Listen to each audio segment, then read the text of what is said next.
When I got back to my car, I reached into my trench coat pocket for the paper Harry gave me, and darn it! That card must have fallen through this hole in my pocket. I know there was no hole in my pocket when I got here tonight. Oh, it must have happened when I bumped into that Hepcat cheetah. He clawed my pocket by accident. Probably just a nervous habit, doesn't even realize he's doing it. I remember reading somewhere that lots of cats pop their claws when they get a case of the jitters. I hot-footed it back to my office and got the mouthpiece address. Any excuse to see my favorite canary is a good one. The last thing she told me as I was heading out the door. I will call Miss Wolf and let her know you are coming. Once the crime lab report gets here, I'll let you know. Good luck, lover. She calls me that as a joke. One day I'm going to tell her just how much it melts my stone-like heart. Anyway, I'm here at the Coleman and Associates office building, and there's this wolf waving excitedly at me from the second-floor window. Pleased to meet you, Detective Penguin. I'm Thomas O'Malley, the doorman. Miss Wolf sent me down here to take you to her office. Well, lead the way, Pally. It's an unprecedented honor to make your acquaintance. It is? Why? Here we are at Miss Wolf's door. She will explain everything. A real pleasure, sir. You may enter. I was both flattered and confused at the same time as I entered the room. What a cheerful doorman. I don't usually see smiles in my particular profession. Well, you should. You are a bona fide hero, Detective. The voice came from the smartest dressed wolf I'd ever seen. She walked up in a spiffy but professional E.J. Samuel suit. She's wearing a toothy smile so broad I figured she's either a fan or I'm lunch. It is my extreme pleasure to meet you, Mr. Penguin. She said as she excitedly grabbed my hand and began to shake it with so much vim and vigor, I doubted it was coming back. Thanks, but the arm is attached, you know. Oh, I'm so sorry, Mr. Penguin. It's just, you have been my hero my whole life. I never thought I would actually meet you. If Dad knew we lived in the same city for years, yet this is the first time we've met, he would smack me. Really? Just who is your old man? That's right. I was just a cub when you served with my father. This will give you a hint. My real last name is Talbot. No way! You're Sir John's kid? Little Flo? I'm glad you remember me. How could I forget you? Not only was you the cutest kid I ever saw, but your old man always said Alice and you were the only things he fought for. Poor Alice. Your ma was one of the greatest gals I ever knew. She was so strong during that whole illness. She inspires me to this very day. Thanks.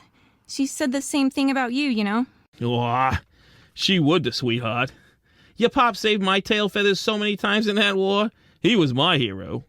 To hear Dad tell it, the hero was a much too skilled for his age young Yank penguin that got Dad through the Great War alive. He's always given me too much credit, but I got a hunch Harry didn't give me this card just so we could chew the fat about old times. You are right about that. Come sit. On my desk I have 2 cases to discuss with you from the Zachary Amphere's files. Phil, you have to understand client confidentiality is very important to me. Zach knew it, so he told me Harry's secret and the whole dirty blackmail scheme. Amphere loved watching me agonize over doing my duty as his lawyer and wanting to step in and get justice for a good bat. If Amphere was such a rat, why didn't you just drop the bum as a client?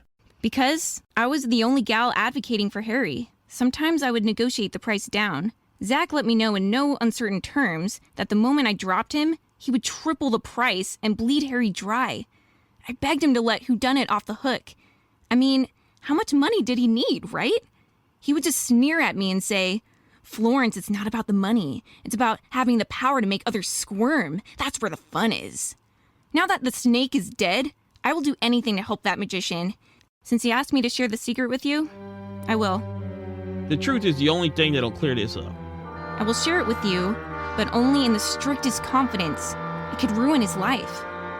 If he didn't bump Amphere, I won't spill the beans on him. I know what your word is worth. Harry is not a vampire bat. He's a fruit bat. Jeez Louise! With all the prejudice surrounding fruit bats? After the plague, I can see why he doesn't want this to get out. It would kill his career. It's been proven that the plague came through fleas, not fruit bats, but people still blame them.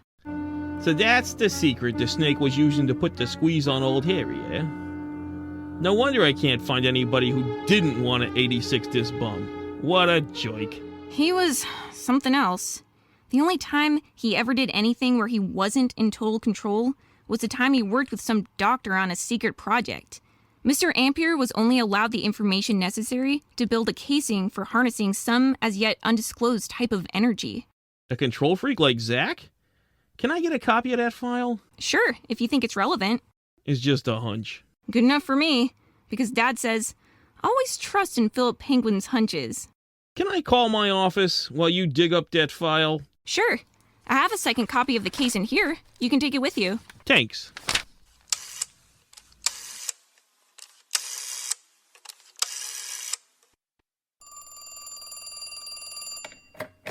Phillip Penguin Investigations? What do you hear? What do you say? Well, a whole lot. Lieutenant Monster dropped off the crime scene photos you requested. The toxicology report he brought shows you were right.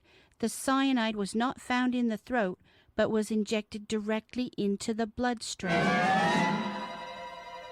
It's all fallen into place.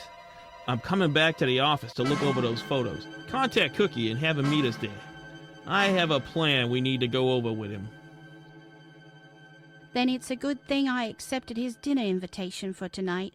We are meeting him and his lovely wife at Romano's at 6 p.m. That should give you enough time to go over the photos before we leave. Thanks, London. You're a wonder. I know. See you in 20, lover.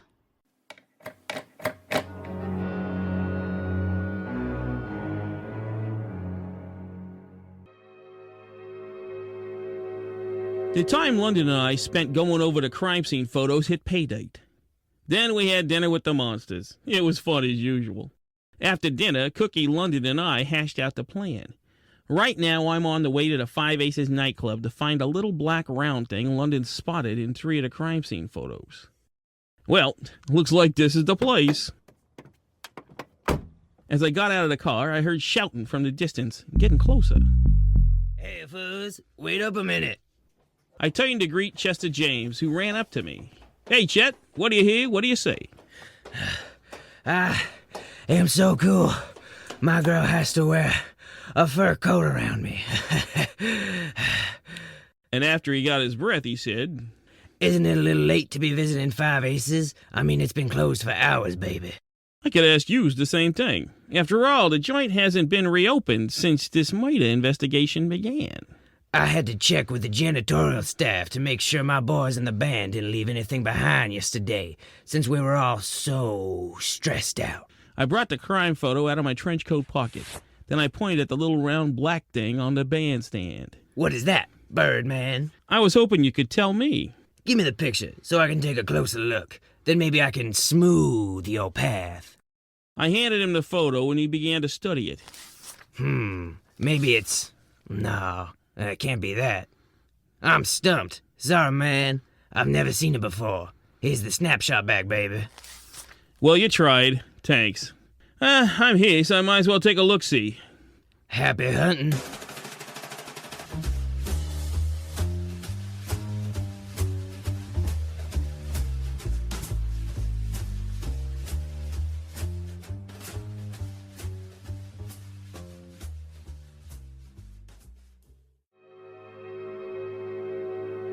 When I came into the lobby, the lights were still on, and a noise was coming from the ballroom. So I called out.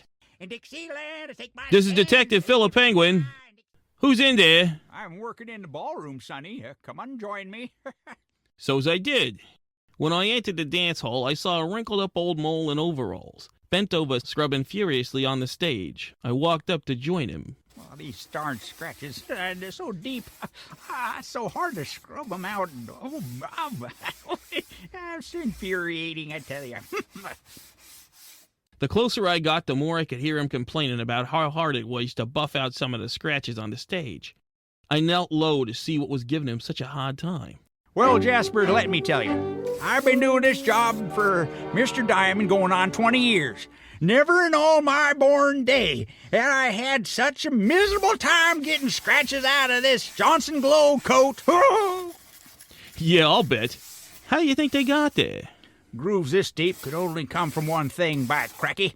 Claws. He said as we both stood up. Claws? That don't make a lot of sense. The only people up here tonight were Chester James's band. Sure, there are a lot of animals with claws in that band, but nobody's bending over in those ritzy suits just to vandalize your floor, old-timer. They would not have to with foot claws. But all the musicians are in patent leather shoes. They'd look pretty silly removing them just to scratch up your floor. I take it you ain't never seen Chester James play. Not yet. They any good? They're great. Well, I took the missus just last week. The first thing she noticed was that all the boys in the band wore shoes, but Chester himself wore only open-toed sandals. That way, if he got nervous and accidentally ejected his claws, he wouldn't ruin the patent leather. You got it, my boy. After all, them shiny shoes don't grow on trees, you know. Yeah, and one of them could be a week's salary. You just can call me Phil. I'm Marvin Moleman. Glad to make your acquaintance. Then it hit me. If this old mole's been cleaning up after nightclub acts for 20 years, he might know what that black thing in the crime photo is. So as I took the picture out of my newly repaired trench coat to show him. Have you ever seen something like this? Oh, heavenly day. I see those almost every night I work. That there, Sonny, is the thing bass players stick to their stand in to steady their bass while they're playing. They're a dime a dozen. Some bassists forget to take 'em home with 'em half the time. Great. Have you seen this one? I sure have. Come over to my trash cart and I'll get it for you. So we walked over to the old-timer's trash cart. He pulled the rubber bass stopper out of a side compartment for me. I come across so many of these I don't usually save 'em, you understand. This one, though, I had a gnawing feeling that it was kind of special. I mean, that smell alone is totally unlike any I've ever smelt. Woo-wee!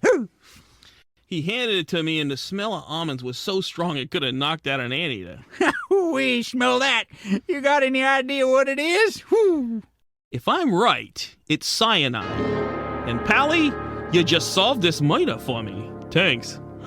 Weren't nothing.